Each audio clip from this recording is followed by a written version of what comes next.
Good evening, and welcome to Of Dice and Them, a TTRPG actual play podcast. You join us as we take a short detour away from Dungeons and Dragons into the world of Blades in the Dark. Joining me tonight is the Ravishing Ralph. Hello. How are we? The Luscious Lou. Hello. The Beautiful Bambi. Yay! And Just Jack. Hi guys. I anticipated this, and it still hurt my feelings. Just. You're just. Jack. Ah, yes. Not Just just, a car. Jack. Just. The Just Jack. Jack the Just. Yes, we've listened to your feedback. We understand you don't want to hear me anymore, so we picked out your favourite member, which we all know is Tove, and we've given Tove the driving seat. Unlimited power. Yes. I've been relegated to the player base, but hey ho, it's what the fans wanted. So Gotta rub elbows with the rest of us scum. I know. I literally had to prepare nothing for today. I thought, oh shit, we're playing later, and then I was like, who cares? It was glorious. And I prepared by watching more qualified, better people play Blades in the Dark so that I would feel like I could contribute the work of others rather than having to think of things myself. By the end of tonight, we'll see if you still think of them as better and better qualified. Well, yeah. I mean, almost undoubtedly, I have deliberately not done that because I was like, it's just going to make me cringe when we're not doing it right. Better just dive into the pool of ignorance. If you'll remember, the Blades in the Dark. I was going to say, no, go ahead. No, that's fine. We can. I was just going to say the Of Dice of Them, the tagline. Diving into the pool of ignorance. Of Dice and Them. Also, Tove, enjoy this. What you'll do is try and say something as a GM to explain something, and someone will be like, "Ha! I've got a goof from earlier." But having editing power can just cut it all. So let's dive into that pool of ignorance, shall we? Yay! If you'll remember, Kuza, Gecko, Tay, and Grandel have found themselves owing a favour to a goblin in wooden clogs called Pakisty. As the hangover fog clears and you find yourselves awakening in a dilapidated boozer devoid of all other patrons in the pre-dawn gloom. Pakisty's grating voice cuts through the haze. She has just told the group exactly what she wants to repay that favour. You're to start a war. Peace is bad for business in my line of work, so you're going to insult the man most likely to go to war over a minor slight. That man is Tybalt Ponsonby, the head honcho of the Regency. He's having a party to show off the new security system he's had installed in his mansion. A bunch of major players are going to be there. Embarrass him for me by stealing the arcane core that powers his new security system, and he'll start swinging at anyone he thinks might have had a hand in it. Saying this, she spreads across the table a roll of architectural blueprints rendered almost unreadable by her messy annotations. The party's tonight. Any questions? Now, as part of the Blades in the Dark game that we are playing, it is now your chance to start gathering information about the score that we are going to embark on, with an aim of choosing a mode of address for the score itself, which... We're not going to go through every single Blades rule as they come up, because we have played sort of a practice game already, and it'll be really long if we have to explain every rule, but, try to keep up. Yeah, I mean, we're aware that the majority of our listeners may not have played Blades in the Dark, or if they have, they might have about as much understanding of the game that I have. And it might also be good for us players to also revisit some of the rules as we go through. As an illustrative tool. Yeah, just purely illustrative. As I understand it, there's different approaches we can take, which kind of... I'll read you the options, shall we? Go for it. And, so you have to choose one of these plans, and that drops us straight into the action without any planning. We'll deal with all the planning as it comes up. So you can choose between assault, deception, stealth, occult, social, or transport. And each of those has a detail you have to fill in. So for example, assault, you have to detail the point of attack. For stealth, you have to detail the point of infiltration. And for deception, the detail is the method of deception. So it's over to you guys to decide how you want to address this. what party. about we transport a cart full of dung and just deliver it? That's pretty insulting. Any other ideas? Any other possible... Well, possible I've always plans? been a fan of the direct assault kind of method in my practice, in my day. Never one for sneaking around and skulking in the background. I'll leave that up to Gecko, but I do think if we could deliver some dung, but I do understand that Pakosty wants us to take away the arcane core, I think she said. I think it was a specific insult that Pakosty was after. I like the moxie of the dung plan, but whereabouts in these blueprints do you think the arcane core is being stored at this moment? Well, I think that's the sort of thing that we could spend some time and have a look at this blueprints. I mean, if it's actually accurate, I feel like if we get a good idea about what we're walking into before we get there, we might be a little bit more prepared. So this could be an opportunity to gather information, which is a role you can do. Ooh. You can ask me a question if you want. I haven't gone anywhere. Jesus! I am here. Oh my days! Yeah, Sweet, I assume merciful all Jesus. this chicken scratch is your doing. So I assume you know these blueprints pretty well. Like the back of my hand. And she lights a pipe and blows smoke in your face. I like it, actually. Gecko stares at the back of her hand. The arcane core is in the basement. Does the map not clearly show that? It doesn't really. Oh, I can't read. Yeah, well, that's something that'll definitely come up in the future. Great. Love that for us. Would anyone like to action roll to study? You don't have to. We can Not just leave me. it in that it's in the basement, and then we'll go into the Oh. score with that. I'll give it a go. I've got a dot in study, so that's just one dice, correct? That is Correct. 1 dice if you've got 1 dot, yes. Oh, that's a 5. Woo! So good. Take that. paper cut, I assume. Level 1 harm. Well, you don't suffer consequences for gather information. Ah, Luckily for you. At this point, that's just standard. You get good details. So you can peer through the helpful annotations on the blueprints. Actually, and Tove, see I can't. that- I obviously didn't get it. Could you send the annotated blueprints images over to me? So I can Well, just- because your character can't read, you can't see them. Okay, I've sent them fine. exclusively to Ralph. That's fine. oh wow. Yeah, Oh, I've put a lot these of are work into this. elaborate. Wow, amazing job on these. I feel so immersed in the world. So you look at the blueprints and you can see that the route to get to the arcane core involves going in through the entrance hall, down the stairs to the servants' quarters, down through the guard captain's lodgings. Then the blueprints get a little bit murky, but it looks like it should be a straight blow through some corridors, which are all concerned with dealing with the security system. So it is... Gets murky after that point, as if the person who drew up the bit after the guard quarters was, I don't know, badly hurt.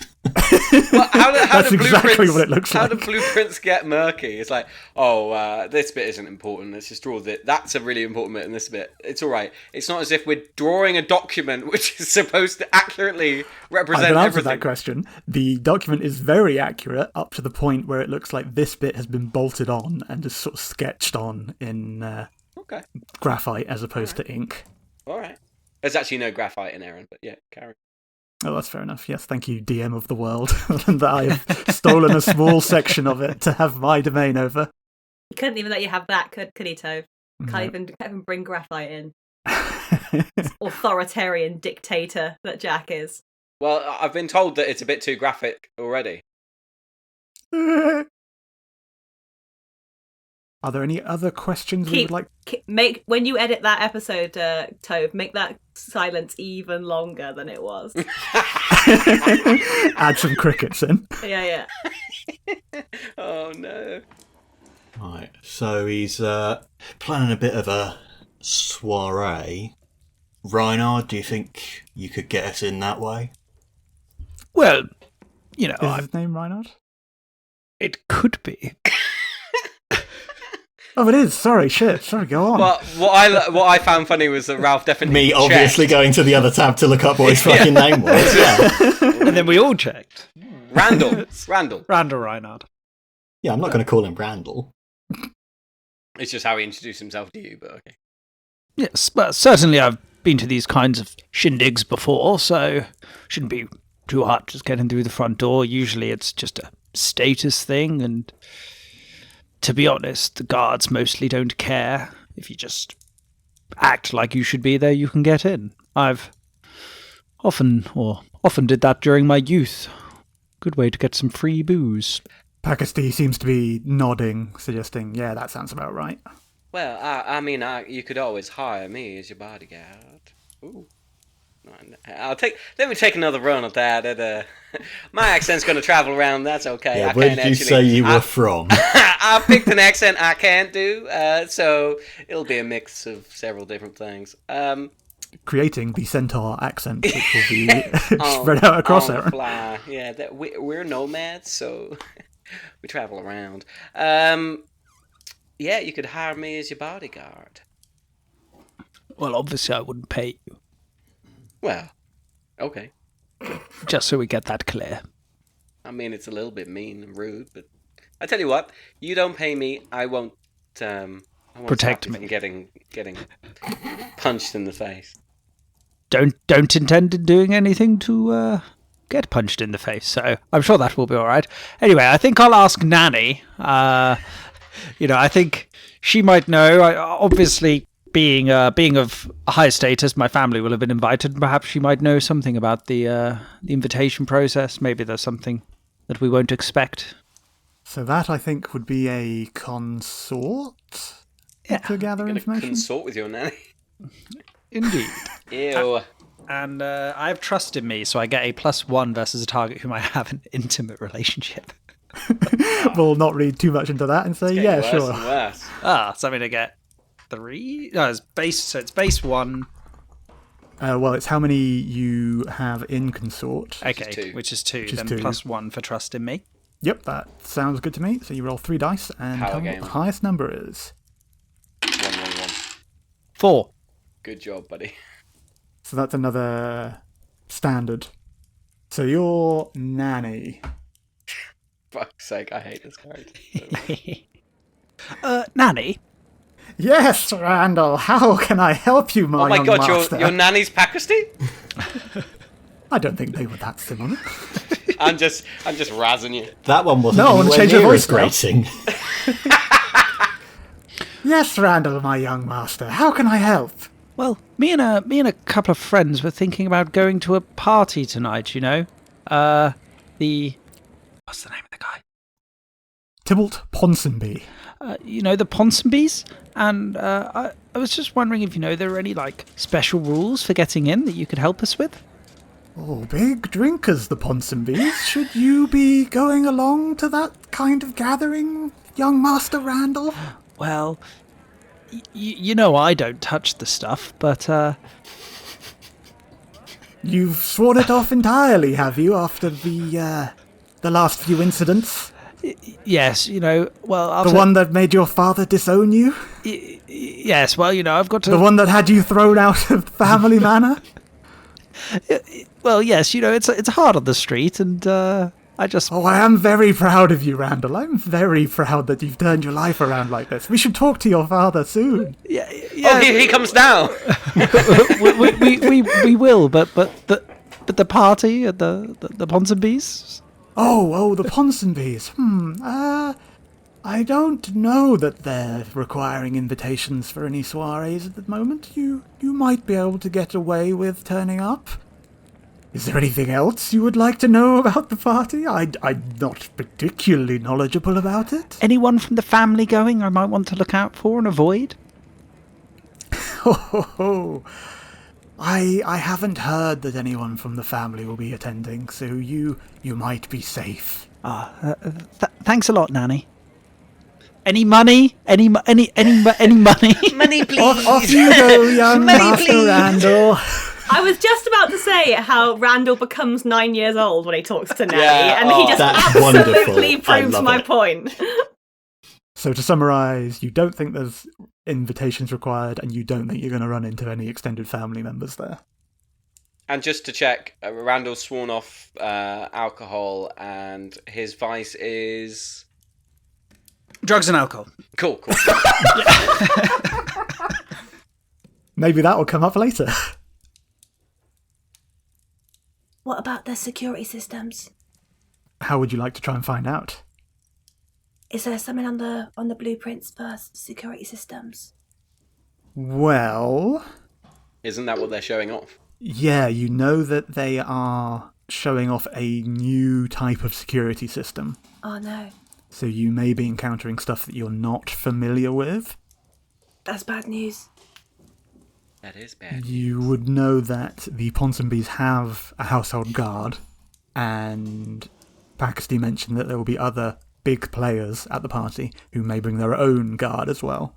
Yeah, but I can't rewire guards and tinker with stuff because they've got blood and shit. Oh no, you leave them to me, sweetheart. Okay. Is there a particular approach you would like to take to try and work out a bit more about the security system? Because that's what you would sort of know. Yeah, I guess if they'd have electrical stuff or magical wards or anything like that, you might see signs of it on the outside of the house, mightn't you? Because you might have, I don't know, Mm-hmm. Yeah, possibly. in the same way that you see sort of TV aerials and chimneys and various things on the out. You can make guesses about certain, and also layout and stuff as well, I suppose, looking at sort of whereabouts. I suppose we've got blueprints for that. Yeah, You might the see blueprint- guards going past windows and stuff. Yeah, yeah, perhaps that's a survey of the building. yeah. So I think probably a survey would be a good idea. Oh yeah, you could order a survey. Conveyancers, get them in. Yeah, see if... What about if you inquired on purchasing the place? I don't think they believe that Gecko wanted to buy that place. I think if there's some grubby little girl with a tail walks into an estate agent's, they're gonna shut the door. Do you want to roll a cheeky survey action I'll roll roll? a cheeky We'll, survey action roll. We'll see what I've comes got up. 1 dot. Oh, that's pretty good. That's a 4. Another standard level of detail. So, subtly walking by the manor, keeping a low profile, having a look. There are indeed guards going past the windows. You can tell that the mansion is definitely wired for electroplasmic power, which is a substitute for electricity in the undercity of Saran. So you would imagine that there would be some level of electric security. You don't see anything that obviously points to specifically magical defences. That's good. I'm far better at tinkering with electrical things than I am at stopping magic, so that is reassuring. Okay, do we have enough to choose a mode of address? I think we might have done that already. We might have chosen social, if we're just going to blag the front door I think in. so. I think that feels like sort of where we were going with it. Feels like that was probably it. Do we have to choose a connection? And the connection would just be that we sort of know we can blag our way in, you know. Yes, so the look detail for the social plan is the social connection. I've got a feeling that might just be Randall's background. Yeah. Not many people like us. So when we plan our social thing, do we have is that literally all we say and then we go straight in? Yes, so Okay. what happens next will be an engagement roll where I roll some dice to see how hard I roll some dice to see how bad the situation is as you start. Good. And we choose our loadouts now. Like, Yes. Ooh. You have to tell me the level of load you'll be taking with you. light. That's a good choice. Randall doesn't carry stuff. Normal for me. I think normal as well. I can't decide whether light or normal would be sensible. She might need stuff to go into security systems and things. Yeah, I probably wouldn't penalise you too heavily for all going normal. Okay. Because the alternative is that I force you all to go light, so or you don't get in the front door. So I'm happy to, if you get normal, I won't overly detract from your abilities. That's all right. I don't think Gecko's going to go in the front door anyway, so it's fine. Okay.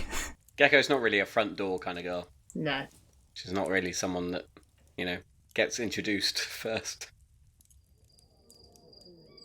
So, arriving at the manor, you can see it is a mess of seemingly random architectural choices which are crowding the multi-storey manor house set back from the street behind tall iron fencing. Through the bars is an ornamental garden being grown in the gloom of the Undercity with the aid of magical growth lamps, or electrical growth lamps, perhaps. Columns in the High Elven style flank a front door ornately carved in a Dwarven style, but stretched to human height and carved from wood, rather than the traditional local stone that you might see in a mountain dwarf settlement. You get the impression that this house has been designed by someone with more money than taste. And now, I'll just do a cheeky engagement roll and we'll see how hard it's going to be. So you get 1 dice in the pool for sheer luck with an engagement roll. You get plus 1d for each major advantage and minus 1d for each major disadvantage. Do you want to try and sell me on any disadvantages or advantages? Well, I feel like having the blueprints to the place and all of the nanny chat, everything gives us a fairly good advantage. We kind of know what's happening, we kind of know where it's happening, we know what we're after, all of that jazz. I don't think we've got any huge, massive disadvantages, so I would say it's either 1 or 2. We wouldn't expect any surprises on the entry. We know exactly how that's going to go. Yeah, I think you, having been to this sort of party before, you know what to expect, so we'll go with 1 advantage for that, and no particular disadvantages.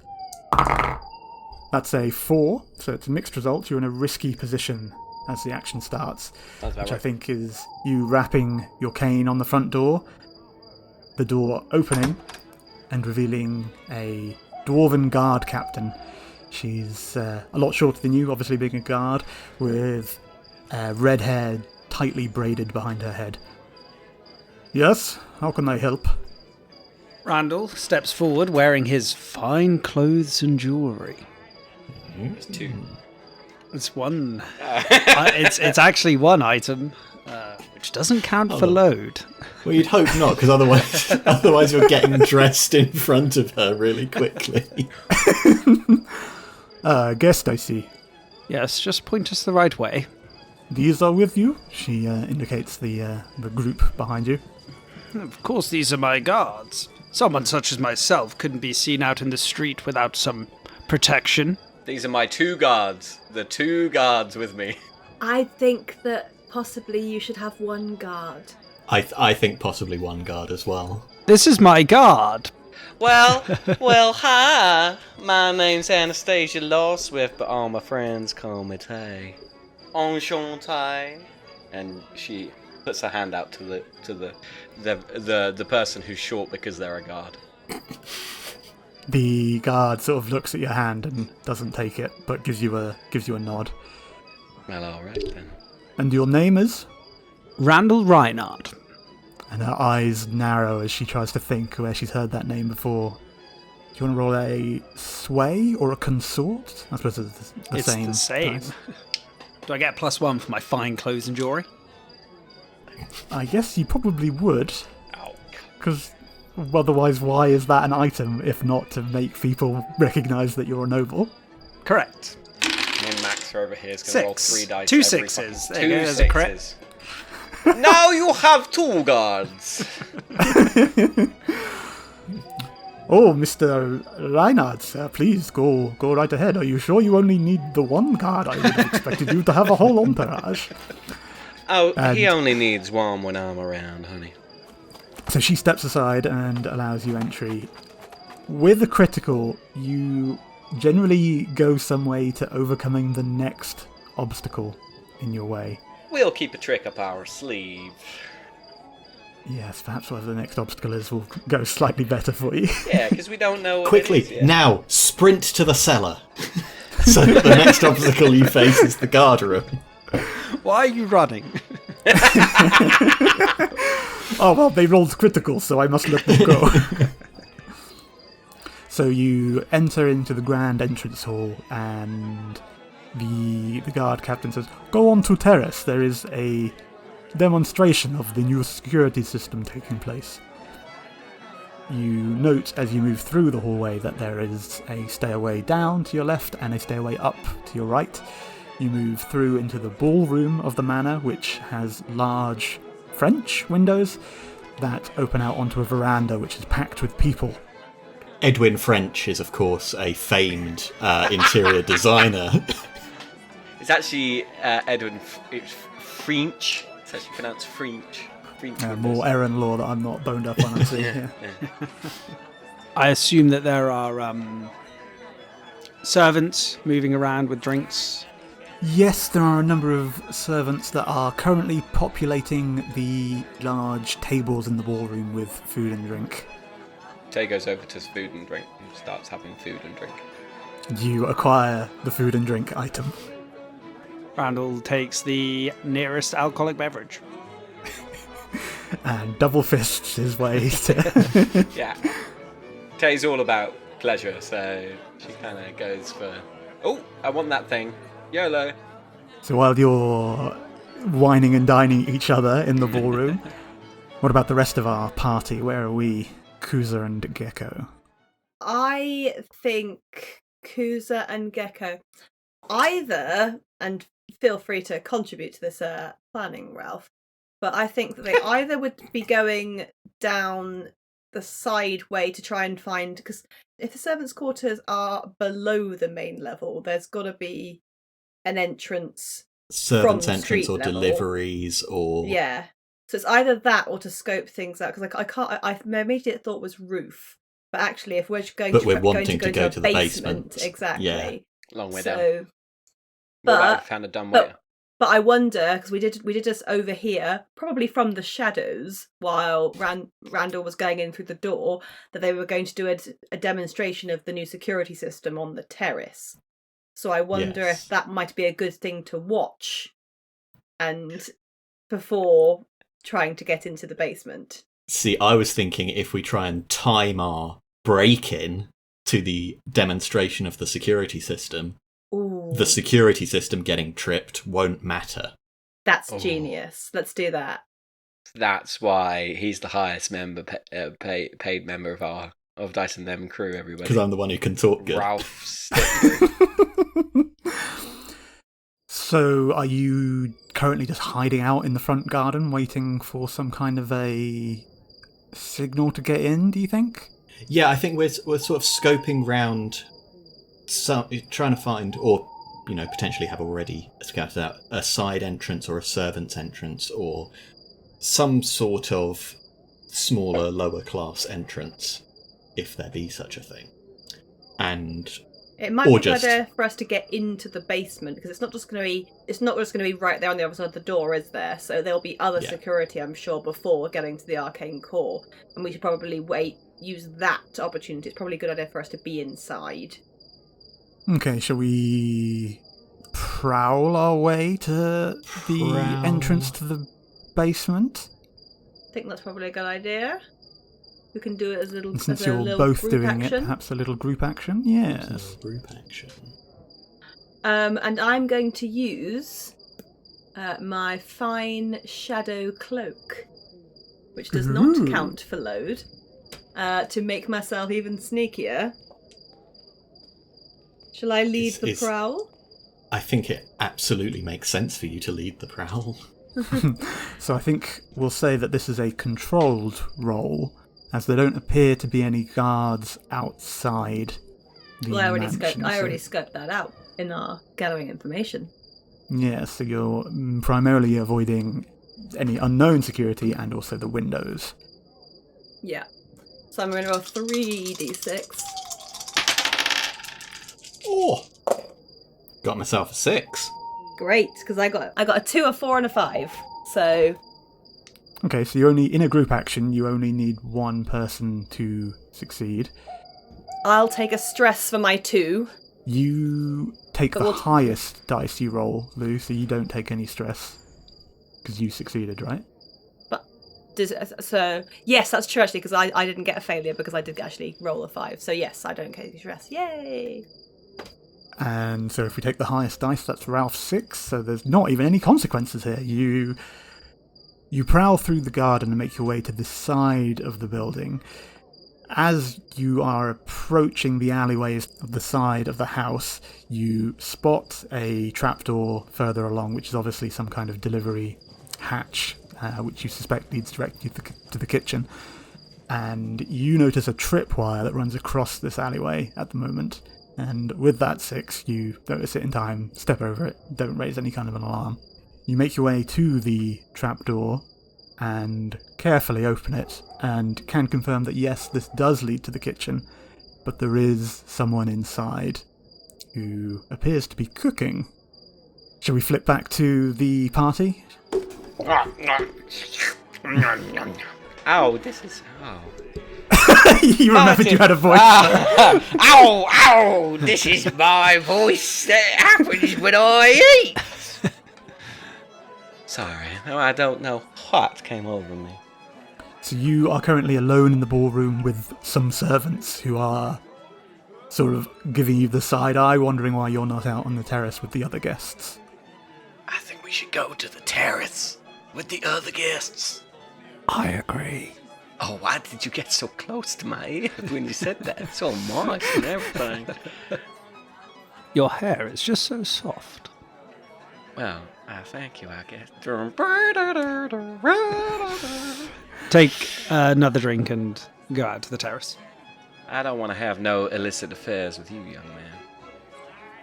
No, Maybe please later. go on. Randall walks away. Pretends not to hear. Tay clip-clops after him. Arriving on the terrace, a few heads turn to look at you, and you recognise members of the Regency gang. You also notice members from other gangs, including Der Fugs, who you recognise by... Fucking hate those guys. They are generally fairly hench blokes wearing tracksuits. They tend to attract humans and half-orcs primarily. Fantasy tracksuit. Fantasy tracksuits, yeah. Where all your dreams come true. You also notice a contingent of Jenny's girls who are dressed in pretty lurid, almost sort of scantily clad kind of bruisers. A mixture of genders in that gang, but they all kind of dress a little bit effeminately. In the centre of this commotion, you recognise, Randall, you would recognise Tybalt Ponsonby, and he is introducing a dwarven man who is standing in front of a large, what looks like a clockwork statue. Thank you all for coming to my little demonstration of my newest inventions. As you can see behind me, I bring you the clockwork soldier, powered by the curious energies you have in this fine city. And he holds up some kind of remote and presses a button, and the statue lurches into life. And it is a mixture of whirring blades and gears, and it sort of moves around a little bit, showing off all its various motions it can make. Now, these have been fitted throughout this fine establishment and can be activated at the drop of a pin if any such intruder is to be found where they should not be. So I encourage you all to keep your hands to yourselves this evening. And everyone sort of nervously laughs and looks around at their surroundings. Tybalt sort of takes a step forward and languidly claps slowly. Why, thank you, Thaddeus. You are most kind to give us this demonstration. Now, what else can it do? Our listeners at home will have missed that fabulous eyebrowography. Well, do I have any volunteers here? Randall steps forwards.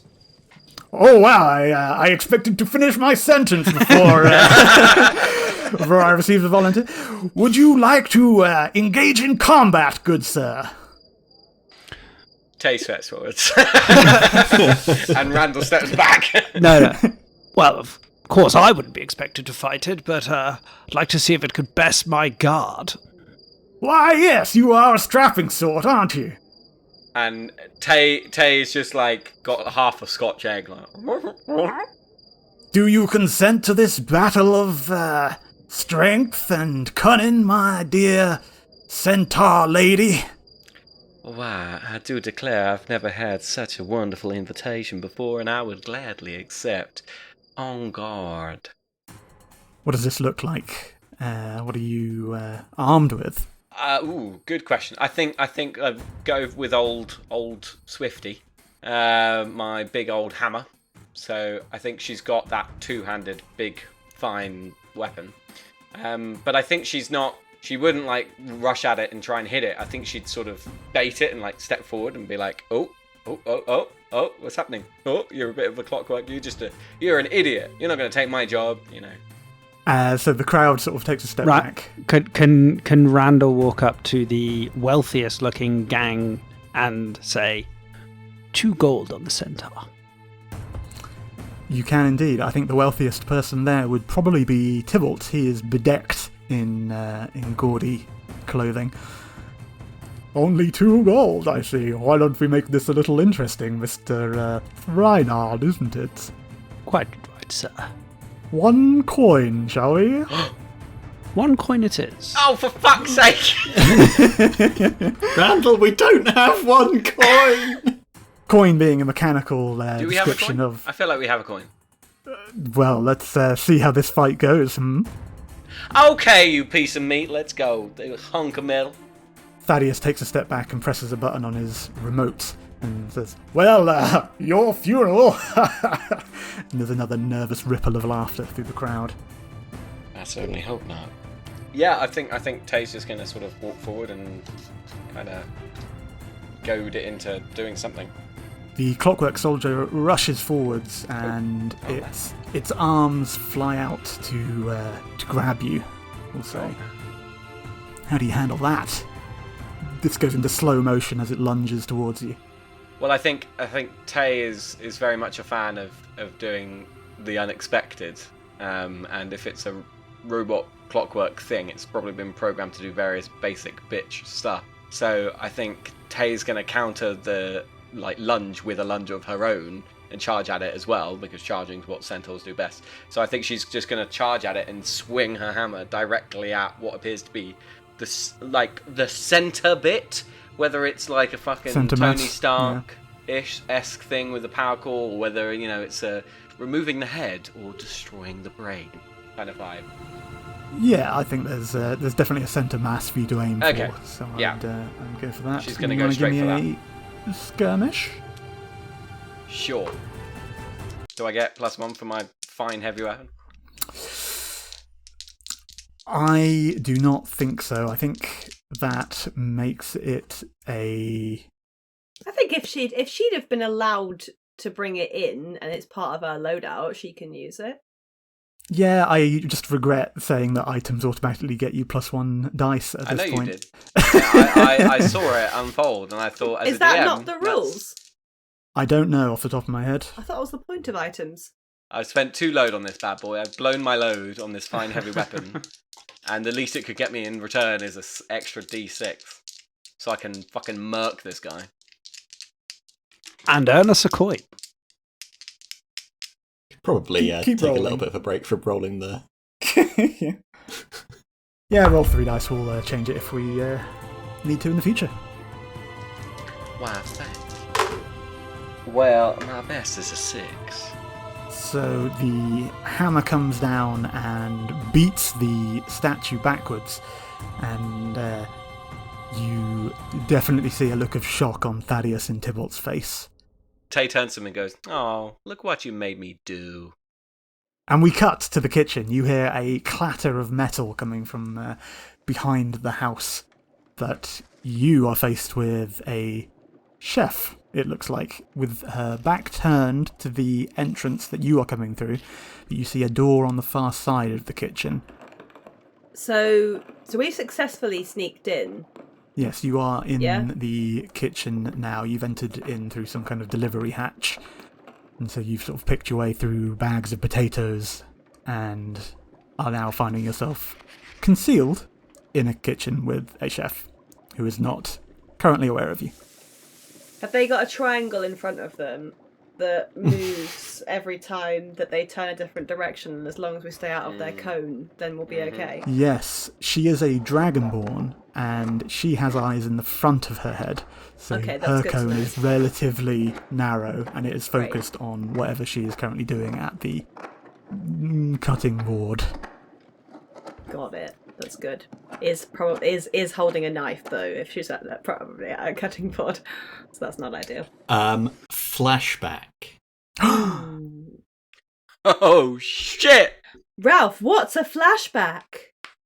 Well, Toph will explain it far better than I ever could. No, the flashback, as I understand it, is a mechanic in Blades of the Dark that allows us to skip all of the boring planning stuff and simply allow us to flash back to our preparation for just this moment. Indeed. And allows us to pull a plan absolutely out of our asses, and Tove will charge our character stress for how audacious our request Like we've is. retroactively arranged something or planned something? That's crazy. Yes. So anywhere between 0 and 2 stress, you pay for a flashback, depending on how ridiculous it is. But it gets you an action roll, if you want it, for something that happened earlier. So I think, knowing that we were planning on entering through the kitchen, Kuza has brought with him some unusual food. Fantastic. What is the unusual food? Probably fresh hagfish. Yes! Oh, I love a bit of hagfish. Cans and cans. Oh no, fresh hagfish. Oh, Fresh that's hagfish. Messy. Like, I'm imagining like a bucket. Yes, a bucket of slime with some hagfish in there somewhere. Does this retroactively also impact your prowl roll from No. earlier? No, I still did perfectly.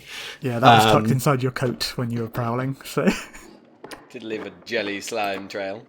And drawing on Kuza's experience with the with being kind of a lower member of the upper classes. I remember that from session 0, which I listened to. Yeah, so have I. I didn't.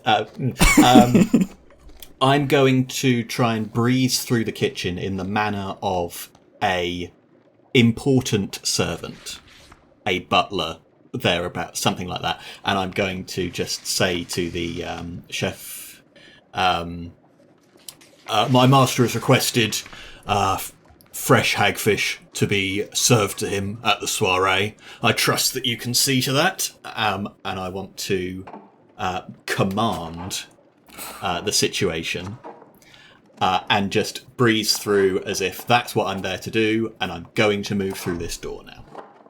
Very good. Give me a tasty little command roll. See, now this is the best thing about this, because even flashing back, at the end of the day, we are playing a game, which means Ralph might... That means I have to roll a dice. Ralph might run his beautiful mouth and come up with a beautiful story, but at the end of the day, you're still going to roll a fucking dice. At the end of the day, I'm going sickly. to wind up tripping over and putting my head in the oven. I won't charge you stress for the flashback, because I think Very kind. it essentially amounts to you having an item, which I think... Yeah, would I Kind tick of- that off on load? I think, yeah, a Fucking bucket of whole hagfish hagfish. would be one An load. unusual item. I'm going to tick off my a useful item. A slimy item.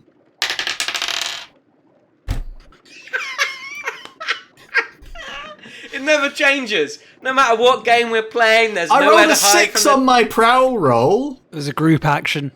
There's nowhere to hide from the Yeah. dice. That's true. That would be a 2. Excellent. You could push yourself, couldn't you? Or you could. I could push myself, Can you couldn't push yourself I? retroactively? I don't think I can, but I did forget that I could push myself. Would I'd you be have happy done? for you to push yourself. No. Look at me. Look at me. If you'd have known that you could push yourself for what is essentially advantage, would you have done it in this instance? Yeah, Okay, this is quite important to get right. Ralph's a very honest boy. It's okay, that was a 1. So, good thing I got that stress. So you take 2 stress for pushing yourself. 2 stress? That's how much pushing yourself costs. Oh, God. Could have done with telling you that before you committed to it, maybe. Wait, do you want to retroactively? Oh, gods. The chef slams her knife down on the counter and turns around and glares daggers at you. I am not cooking specialty things for your master. You can take... What even is that? Is that a bucket of hagfish? My master has unusual tastes. Yeah, no, I'm not cooking you hagfish. All right. Well, we seem to be at an impasse. Can I flashback? Yes, you can. I plant a stick of dynamite No, in the no. hagfish. I love the idea of a flashback that's just Kuza saying this plan with the hagfish and Gekka going, well, that's not going to work. So when he does that... I should clarify that flashbacks can't be time travel. No, it's So not they that can't hell. undo a challenge. Yeah. No. I flash back to like literally just before Kuza did that, and say to him, if that goes badly, try and get her attention onto the keep her attention on the other side of the kitchen, and I'll sneak through. Nice. Okay, pretty good. How do we want to play that? We want you Sounds to prowl. Yeah, that's what I'm sort of thinking. Maybe you take one stress and then roll prowl. Okay. Or do you want to take one stress and then Kuza roll something? No, because this is your action. You should roll. I don't want Ralph to roll for how well this goes for me. If you roll prowl, you do your job perfectly regardless of what you roll there. Yeah. This is how well I'm able to keep her attention away from you. Although, yes. Okay, so I'm going to take a stress, yeah? For the flashback. For the flashback. That's fine, I'll do that. That's a 5. Ooh, good job.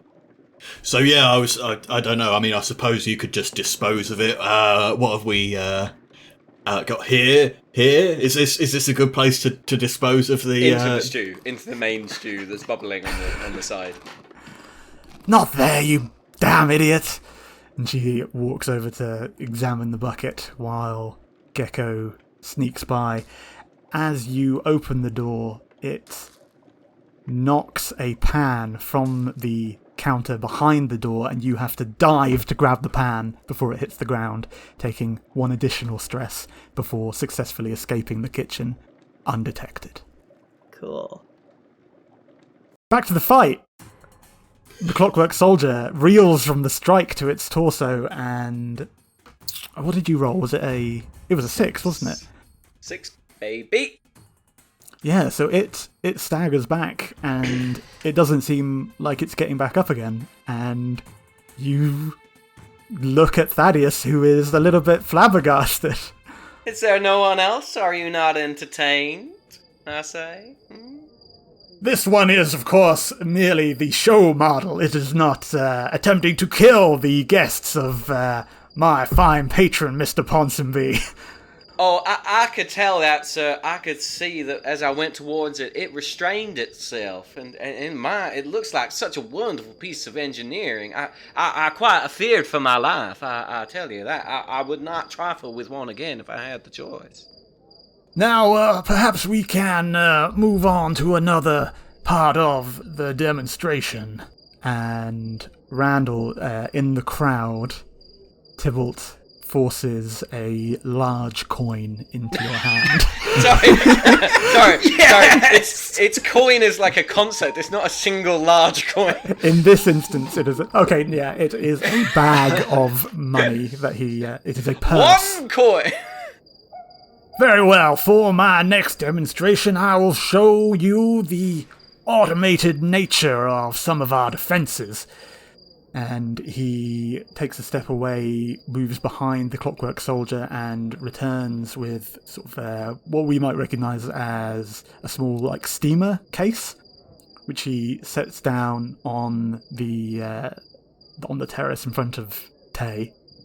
Now, kind lady, would you submit to another demonstration? This one will not hurt, I should clarify. Well, I could tell you I'm not usually one for submitting, but in this case, I guess it'll make do. And he opens the steamer trunk. You see some kind of machinery in there. He pulls out A Tommy gun. a Tommy gun. He pulls out a device with glass on the end that you recognise. You don't recognise it, but it looks maybe a little bit like a spyglass on a tripod, which he sets down in front of you, steps back, presses a button on his remote, and says, "Now, if you wouldn't mind taking a step towards me, young lady." Well, anything for the kind gentleman. I'll take a step towards him. And the steamer trunk fires something at you. It's like a small catapult, which, as it approaches you, you realise the projectile it has launched is a net which is unfurling, and it is coming straight for you. I let it hit. With a resigned sigh, she falls to the ground. Oh, I'm just a damsel in distress. Oh, your fine instruments are no match for me with my big clip-cloppy hooves.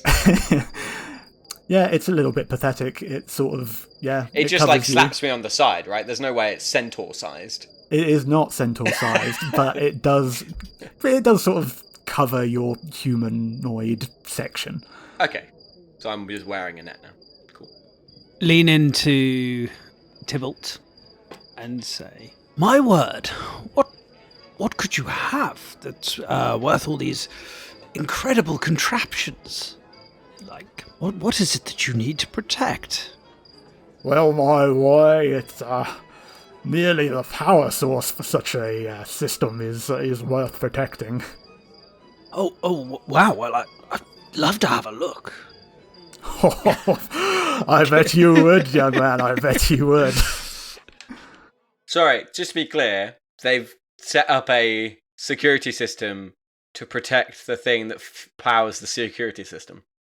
With anyone else, you might think he is being cagey about what he's actually protecting. This guy just seems like an idiot, and that might just be true. Bit of a blank space, you might say. Gecko, I think, will be next on our list. You leave the kitchen and cross a corridor. You know approximately where the guard quarters are because of the studying that went into the blueprints from earlier. You make your way through the servants' quarters, avoiding the gaze of any servants. It's pretty deserted down there. You imagine everyone's upstairs working. You do eventually find the guard captain's quarters, which is pretty sparse. There's a bed, there is a chair and a desk. That seems to be about it, aside from a shield mounted on the wall. There is a door at the back of the quarters. It looks newly installed compared to the rest of the room.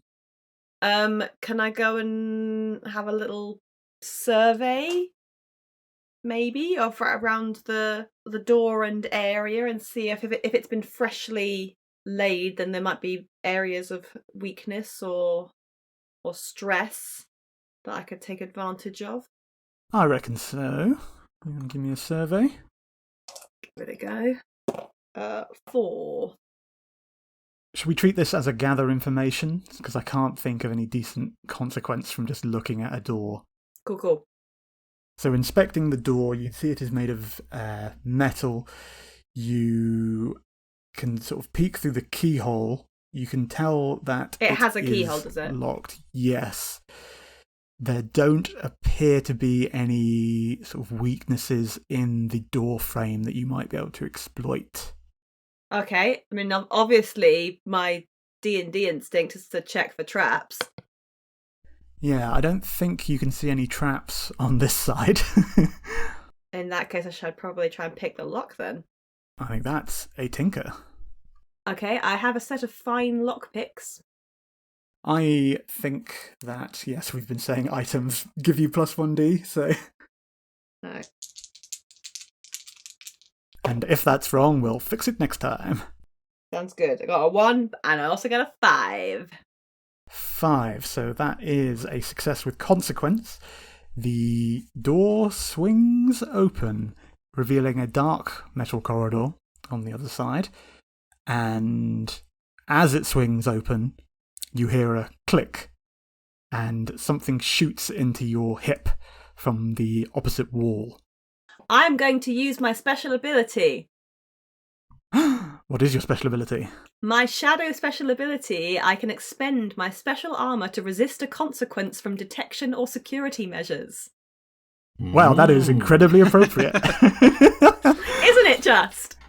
God, okay, yeah, so you hear the click and you dart out of the way of the dart, which thuds into the wooden door frame of the other door to this room.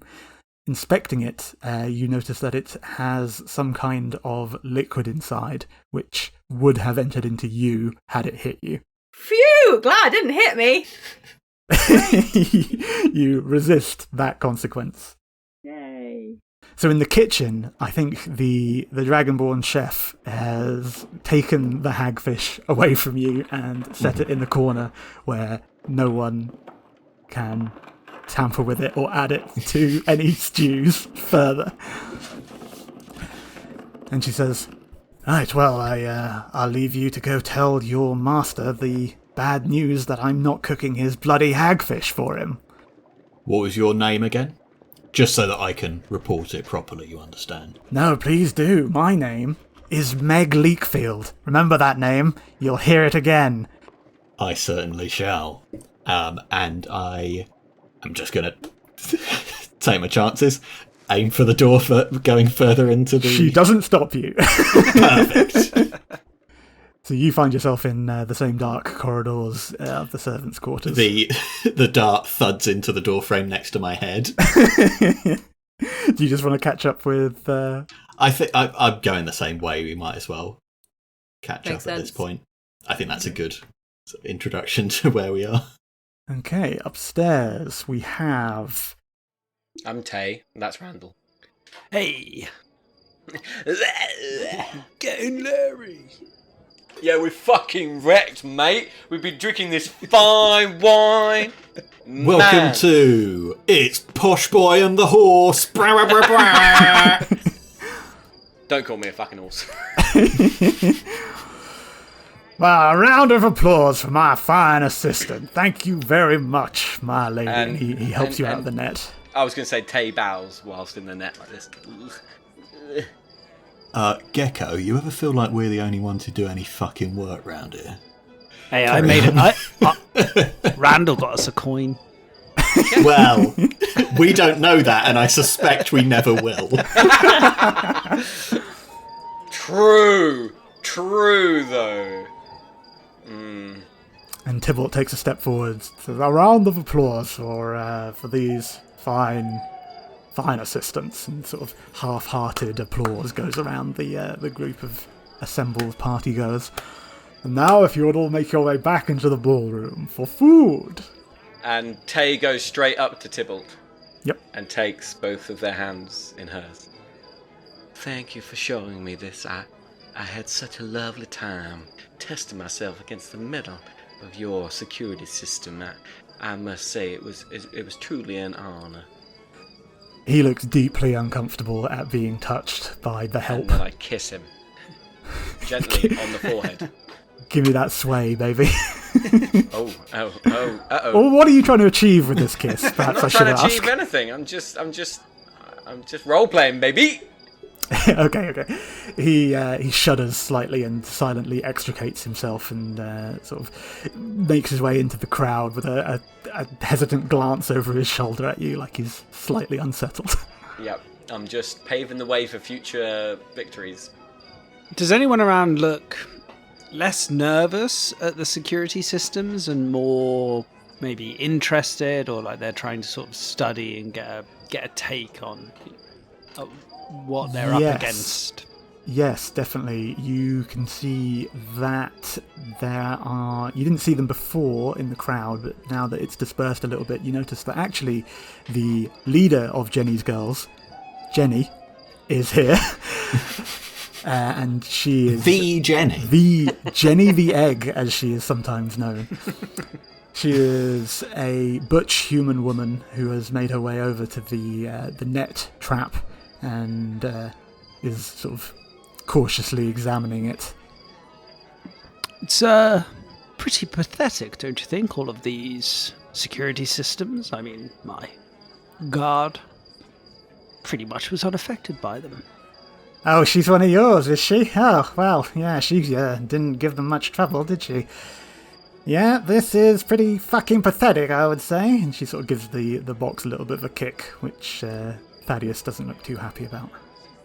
Another net just shoots at us. Yeah, back at you. Wilhelm scream. Name's Randall. Randall, I recognise you, I think.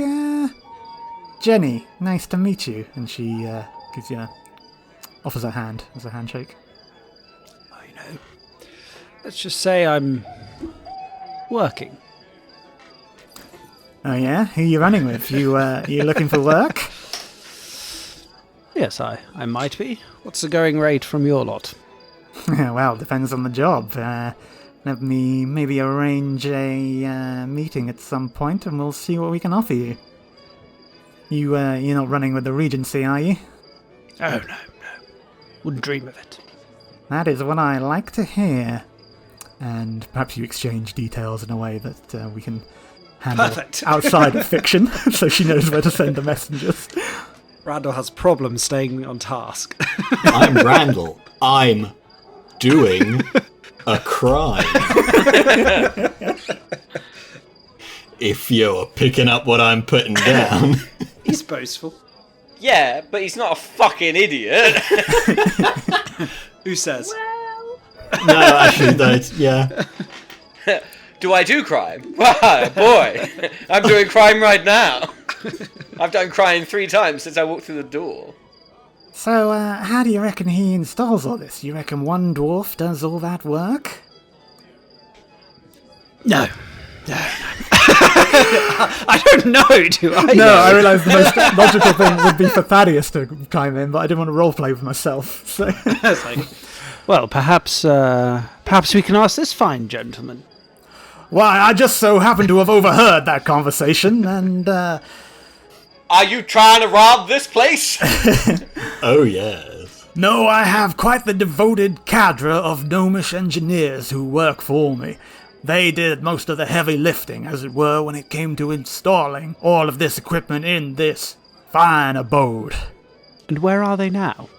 Well, I paid them, I don't much care where they are now. Cut back down to the basement, and Gecko and Kuza... Tripping over dozens of gnomish skeletons, we make our way down the corridor. Kuza and Gecko, you are making your way down these metallic corridors, wary all the while of further traps. Now, would I be right in thinking that these metal corridors and the newly installed door suggest that this does not appear on the blueprints? Or this is the vague area? This is definitely the vague area. You're not remembering specific corridors at this point. You're sort of just doing your best to make progress as best you can. I mean, I wonder if I could potentially... If this is... Am I making up that this is like a sort of confusing network of corridors, or is that... No, that would suit me. I'm pretty sure that Pacosti said it was a straight shot down a long corridor. She may be an unreliable narrator. Oh, this great. Is the vague bit of the blueprints. Yeah. I'm just wondering, sort of us doing our best to make our way. I'm wondering if potentially I could make a hunt roll to use sort of a sense of direction.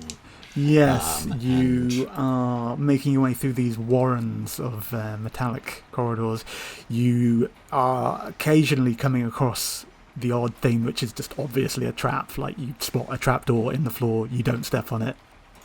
That's good, I'm glad we do that. But it is starting to grate on you a little bit, and you're starting to think, did I see that trapdoor once before, as you make your way through these twists and turns.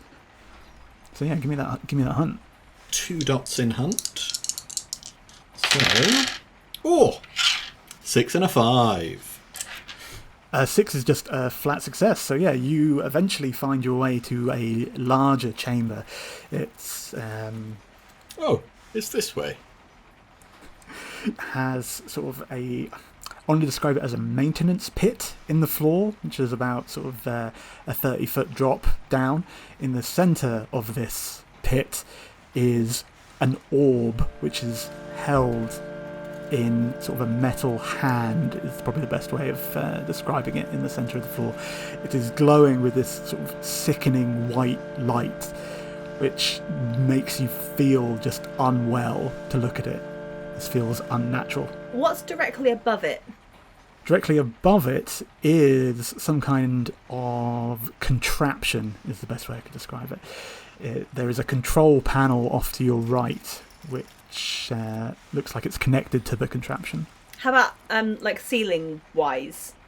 There on the ceiling is also metal. There are grates and vents up there, which are above the contraption. You're not actually a gecko, right? She could be. Could be. No, I'm just if there's if I was thinking about if what kind of ceiling there would be, because I've got climbing gear, so I was thinking if it was like a plaster ceiling, you could. The contraption is directly above the orb, so you could potentially use your climbing equipment to attach yourself to the contraption, and then potentially lower yourself down. Could do. I think I probably do that. Yeah, that seems like something that I should do. Seems like. Is there a Tom Cruise check? So tell me what you're doing. I guess this is finesse, right? Because if I'm trying to hook onto a particular place above it and kind of get myself down in a controlled manner. I reckon finesse. Can we extract some help out of Kuza somehow? Yeah, I mean... I have also got climbing gear. I've got both climbing gear and light climbing gear. Just to get this straight, so there's a pit in the middle of the room. Mm-hmm. The arcane core is at the bottom of the pit with contraptions above it. Yes. Could we, for example, take a length of rope, I take one end of it, you take the other end, we go to opposite sides of the pit and have the rope loop over something in the middle, I take the weight and you walk in. Yeah. Yeah. Then that sounds like I'm helping. You can assist, which you take 1 stress and you give +1 dice to the person making the action roll. Okie doke, I will do that, because that means I don't have to roll finesse.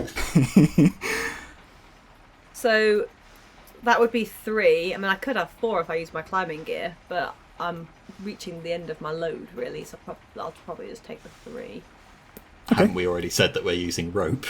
Oh, yeah. I could say I've brought some rope. Yeah, climbing gear, rope. What else would it be? Yeah. Pitons. Just metal spikes for digging into the walls. That's the climbing gear. The climbing gear can be whatever we want. We'll say it's rope.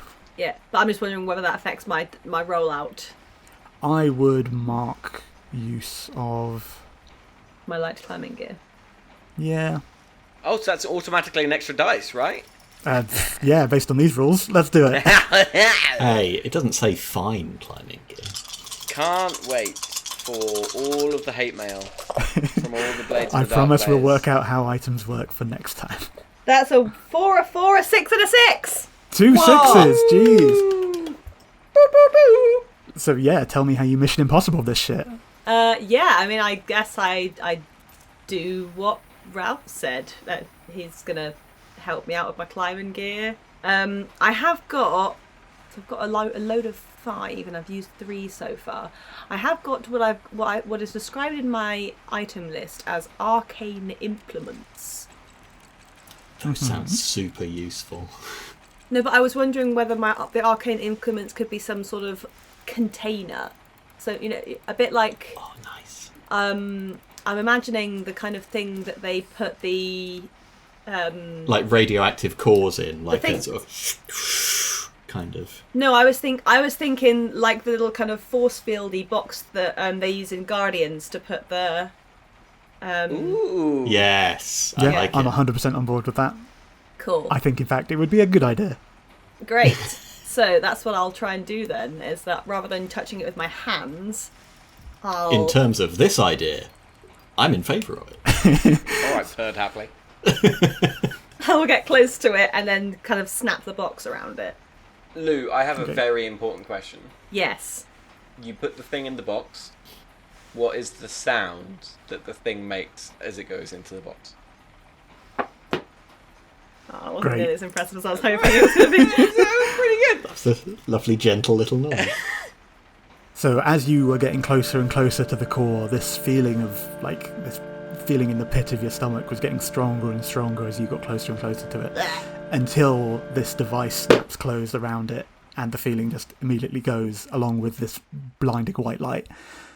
Unfortunately, the other lights in this room now also sputter out and plunge you into darkness. Up in the party... We both have dark vision. Oh, for fuck's sake, D&D! I got dark sight goggles! You don't need them, you're a tiefling. That's true. It's magical darkness. Welcome to my world. You're like, ooh, I'll put some darkness Oh in, yeah, and I everyone's forgot like, it was fucking D&D. It's magical darkness that we can't see through. No, this is mundane darkness. It is just dark underground. Okay, so Love being a upstairs, tiefling. out on the terrace, we have Randall, Tay, Jenny, and Thaddeus, and you three spot the lights in the manor all go out, and you hear a gasp come up from the ballroom, and then large metal shutters slam closed on the French doors leading to the terrace, piss. and you hear screaming from inside. oh my god, somebody's attempting to assassinate Tybalt. Thaddeus's jaw just drops open and he starts desperately pressing on his remote, and you just hear an impotent click with every button he presses. I don't think your toys are working no more, Mr. Thaddeus. No, this must be some kind of mistake. This is surely just a minor malfunction. Would there perhaps be a fail-safe of sorts, kind of like, so Chernobyl, can't say Chernobyl in a southern accent. Well, that's okay, because Chernobyl doesn't exist, but whatever you're about to say does exist. Chernobyl. Good try, Jack. When the power goes out and they had it so the core, the graphite rods between the fusion reactor had to be raised up by electricity, so when the power went out, it all fell down, thus allowing a fusion reaction to go on, a fission reaction to go on and on and on. Is it kind of like that, Mr. Thaddeus, sir? Do you think perhaps we could, some sort of failsafe that doesn't require electricity or power to work? Otherwise, as soon as you lose power, the whole thing becomes a death trap. A death trap, you say? He sort of mops his forehead and, yes, and he's packing up the steamer trunk with bits. He's folding down the clockwork soldier, and he picks it up by a hand on its back. A single hoof steps on the trunk, like, oh no, Mr. Thaddeus, I must insist you stay here and help us, because I think somebody's after Mr. Tybalt there, and if I get in to save him, me and my friend Randall here, well, I mean, he may be so grateful as to pay us back in some coin, and I hear my friend Randall does dearly love coin, don't you, Randall? That is correct. So why don't you be a doll and help us get ourselves out of this little predicament and save Mr. Tybalt? Oh, this I gotta see. And Jenny sits down on the trunk and, crosses her legs looking at Thaddeus as well. And he is sweating bullets. He says, well, if perhaps we can find a... and he just fucking books it away down the road. No. Not a fan of that. What do you want? I'm definitely not gonna... I feel like Tay is just going to yeet one of the nets that was previously on her. Just nice. at him. Hell yes. Lassoing the shit out of him. Tell me what you want to roll for that. I mean... That feels skirmishy, doesn't it? Yeah, it does feel skirmishy. I think is my so best too. thing. Yeah. Close combat, assault, or hold a position, brawl and wrestle. Wrestle? You're wrestling with the net onto him. Yeah. Well, fuck. Does the net sail off onto sail the... wide. It's a best of a 3. So I believe I just yeet. I think I 3 is throw a the net failure. at Randall. You I can think resist your the consequence. Thank you. Once Tove's told you what it is. So the situation changes in that Thaddeus is off into the night. Jenny looks at you disappointed, and you Oh, take no. 2 stress. Oh, that is disappointing. She always works for you, does she, Randall? Well, you know, it's one of those things, isn't it? They can't do everything. She can fight these weird clockwork monstrosities, but she can't throw a net. Maybe stick to the sledgehammer, eh, Puddin'? No, let me have another go, Miss Jenny. I mean, you're Jenny from the block, aren't you? I wouldn't want to disappoint you. Let me have another go. I'll go get him and bring him back, and we'll set him again, and he'll run away, and I'll throw another net at him, and you can see how good I could be. Please, Miss Jenny, don't give up on me yet. Now, here, don't appear desperate. You shut up, Randall! Back in the darkness of the underground. This is so consequential. I was going to say you're stumbling around in the dark, but you can all just see perfectly well. We can see in shades of grey. We can see dimly in shades of grey. Kuza, Yeah, okay. do you reckon if there's no power, what will that have done to the rest of the house? Well, hopefully, the idea behind this arcane core is that it is powering the security systems. So does that mean that there will be no security now and we'll get out super easily with no problems at all? That is certainly the hope. But we must remember that guards do not run on arcane cores. That's true. These ones do. Unless they were fantabulous clockwork guards somehow, which I would have no way of That knowing would be about. madness. Why would that be the case? Okay, well, I guess I'll come back over to you then, and we'll skedaddle. Oh, you're having this conversation while dangling from the rope. Apparently so, yes. I mean, that's where we left our scene. Yeah, that is true, to be fair. All right, I'll scuttle back over to Kuza. I mean, we are going to have to contend with my friend in the kitchen. So you make your way out of the metal maze that you navigated so easily. You find your way through the servants' quarters, and you find yourself in the vestibule of the downstairs level. There's a staircase leading up, which you believe would lead to the entrance hall. You can hear a commotion from up the stairs. You can also see the door you came through from the kitchen, and you don't hear any noise from in there. But we can see that there's no lights on. Yeah, it is dark everywhere. Yeah. It looks like we've knocked all the lights out. Someone will have bound to have noticed. How are we going to find out how Randall and Tay are getting on? Yeah, that was very much the cause of that sigh I just did. I mean, they were going to go and watch the demonstration on the terrace, right? If we snuck around the edge and looked up onto the terrace, we could see if they're still there. Try and get a signal to them. Perfect, love it. Yes, so shall we try and sneak through the kitchen? If it's dark in there, it might not see us. Try and get past your friend. Maybe she's walked into a cupboard door and accidentally knocked herself out and she's sprawled on the kitchen floor. Yeah, slipped onto magfish slime. Not Meg Leakfield. We can only hope. Let's go.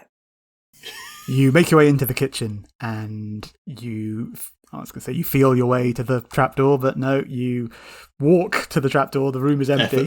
Effortlessly. You don't trip on anything because you can see perfectly well.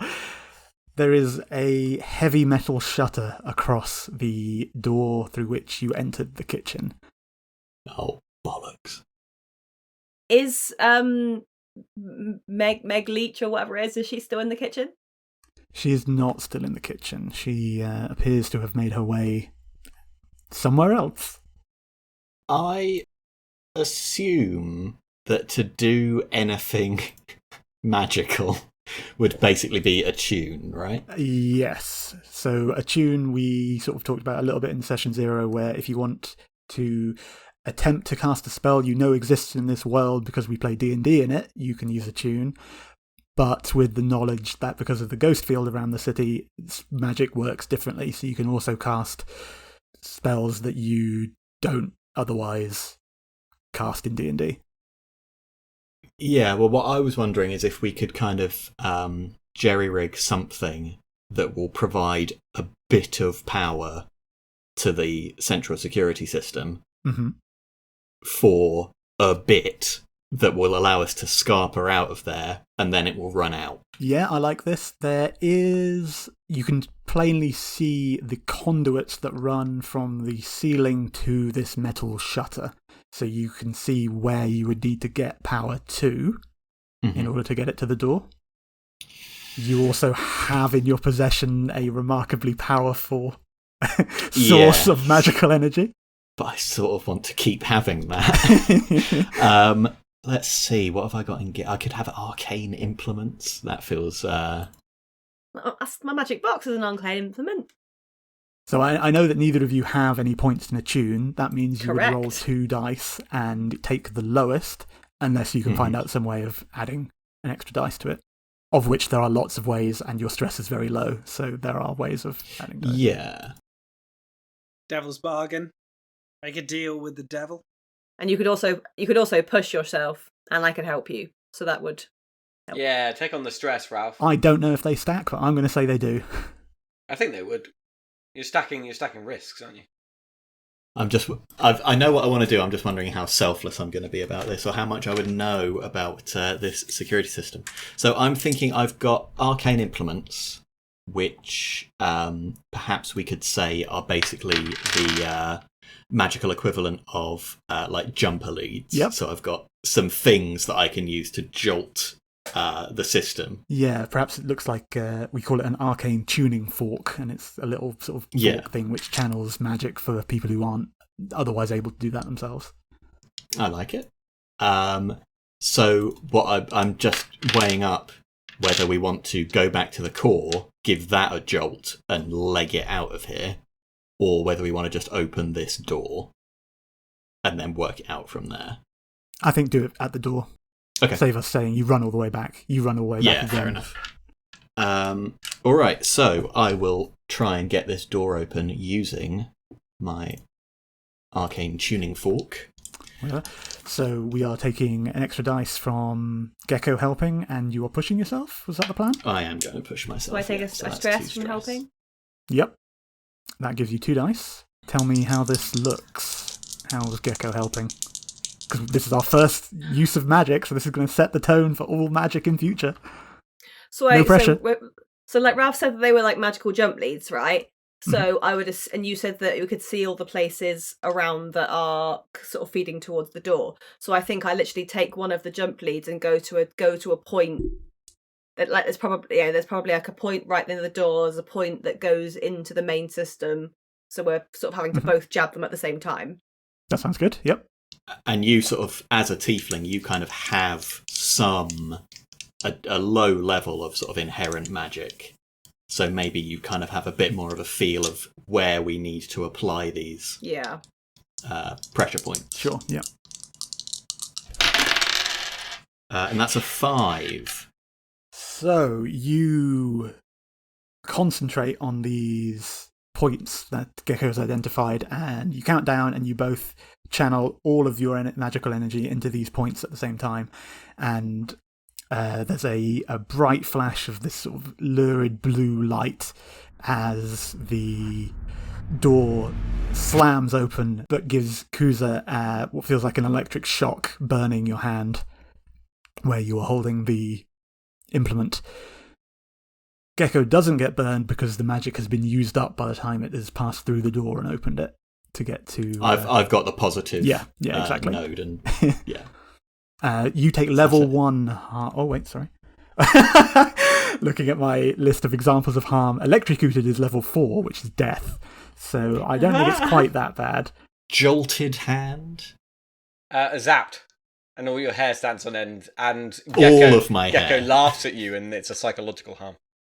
I thought it was burned. Maybe it was just like a Singe. Yeah, it could be heat Singe. through the This is- through the fork. Maybe. Yeah, this is where we would normally have agreed on the risk first. So, consequence. yeah, Yeah. if we'd said that this was desperate, Yeah, I think it was pretty risky. I mean, it's going to do a lot of damage if it goes. I mean, yeah, I think it was a pretty desperate position to be in, to be honest. okay, we'll call it desperate, but you will be suffering level 2 harm Oofy doofy. burned unless you resist it. You could resist it down to level 1 harm. So resisting, you would Roll the dice. reduce the harm down to level 1. However, you will then take 6 stress reduced by a dice roll based on the number of points you have in resolve. I'm gonna take the harm because I've only got 1 dice in resolve. Yeah, And but I can only take 4 stress. wait, what? You haven't had that much stress, have you? Yeah, I've helped and also been stressed out. It's been a stressful time for us. Oh, you mean 4 stress until you get into trauma? Yeah, Okay. which I don't really want to do. I'll take some harm. I'm trying to imagine what your trauma would be if this is what tips you over to the edge. Really hates I'm getting never fucking burned. using magic again. Yeah. I mean, I can imagine a bugbear would probably hate with getting burnt. He's haunted by his memory of what magic did. Yeah, luckily the palms of my hands aren't hairy, so we don't have that horrible Stench, smell. Yeah. So the door, you zap the door, it shoots open. In addition to the burned hand, you feel the hair on the back of your neck stand up. And that's a general effect that you might experience when trying to manipulate the ghost field. Ooh. Okay. But the way is clear. I guess we don't know how long this thing's going to stay open, so we just book it out of there, right? Yep, agreed. Do You a are cool out roll. onto the sort of grassy side alley next to the house, and the door does slam close behind you almost immediately as the magic runs out. And now you are outside. You think you see a dwarf in a sort of a leather duster coat disappearing over the horizon of the street. You're not really sure what that's about, but I throw a net at you're him. outside. You're overwhelmed with desire to throw a net over someone. I guess we're making our way round to the veranda, right? To the balcony. Yeah, because we do, from the Barupits, we do know where the terrace is, so we would be sort of terrace. sidling around, keeping to the shadows, probably sort of hugging the sides of the house. You make your way around, you see a scene which is very calm. You see Tay, and you see Randall, and you see Jenny the Egg having a chat. And you don't see any other guests. And there are metal shutters. Every entrance you can see to the manor has a metal shutter over it. And you can hear that same commotion from inside. So Jenny and Tay and Randall are actually shut out. Yes. Oh, and I should say, Gecko, you recognise Jenny the Egg because you used to run in her gang. Back with your old friend, Light on the Lake at Midnight. Who? Gecko, you know that Jenny is not especially fond of you, seeing as you no longer run with her gang. Kuza, Yeah, Gecko. maybe you could, pretend that you heard the shout. I don't think it should be me, because there's someone I used to know up there and she won't be best pleased if she sees me. But you could, pretend that you were running in from off the street because you heard the commotion and that you were going to help them down off the balcony. And like you were rescuing, that you were going to be a big goddamn hero. I like it a lot. Cut to the terrace, and Tay, Randall. Jenny is listening to whatever you're talking about, and then she suddenly pipes up and Whatever says, guff you're blathering on about. "There's 2 folks in the bushes over there having a chat, if they're with you." For fuck's sake. I throw my hammer into the bushes. Kuza runs out of the bushes and says, "I heard a commotion." I throw my hammer at him. You've already thrown it into the bushes. Unless you have a second hammer. Yeah. Hammers for days. Yes, it appears as though they are with me. I've never met you before, stranger. true motley crew. Prepared for any work, you give us a call. So, you know that thing where you try to figure out whether someone knows someone else or not, and you do the newlyweds game, so you set it up and be like, where did we meet? And it shows that it was two people that didn't know each other. We're quite new at this, and we don't really know so this is our acquaintance and colleague, Kuza, and a mighty fine warrior by all means. I'm sure that he has achieved whatever goal he set out to achieve today, and is now just simply looking to save us from our current predicament. Well, looks like he's done that. I suppose I'll let you three be getting on. I'll see what happens here. And she sort of... she sort of just leans back. Well, okay, bye. I throw up a rope ladder while making eye contact with Tay. I don't get it. Oh, because Is I'm the, making our escape. with the big shiner on your head, the perfect shape of Tay's hammer. Well, and the fact that, of course, I can't go down a rope ladder because I am, in fact, a centaur. Yeah. How high up are we? Ground floor. The terrace is on ground floor. Oh, okay, fine. Oh, Okay. Well, it's not much of a terrace, then, is it? Do you not just, like, stately More home? of a You go out the veranda, back really, but... Should I have been calling it a veranda this whole time? Yeah. I don't know. I think a terrace is is fine as well. raised. No, raised up a little bit from the garden, but on the same level as the... Enough for Tay to break a leg if she jumps over the... Oh, you know how fragile horse legs And then are. you just pull out a gun and shoot me. Yeah, I was definitely envisioning having to get them down somehow because of the aforementioned Well, this terrace. is a lot Up on simpler the than I terrace. thought. Woo! That's good. Nice and simple. We talked. You said the words "up" several times when we mentioned the terrace. Oh, and up and out on the terrace. Okay, do we want to go back and we'll have a little roll about how we get a horse down No, from an elevated that's terrace? Let's work fine. out how I It's get the horse. fine. We're Unfortunately, okay. I can go upstairs but not down them. Yes, we've all. I think that's we've all cows. agreed. We've established this, yes. Oh, okay, right, yeah. I do a feat of inhuman strength and just jump off.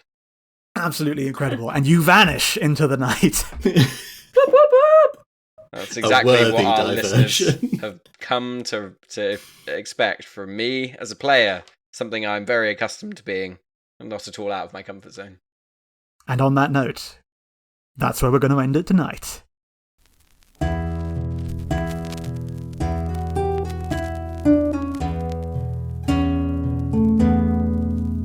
Thanks for listening to Of Dice and Them. If you enjoyed this episode, we'd love to hear from you. Please leave a review on your favourite podcasting platform and subscribe to be notified as soon as new episodes drop.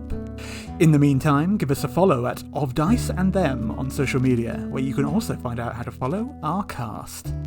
And we'll see you next time.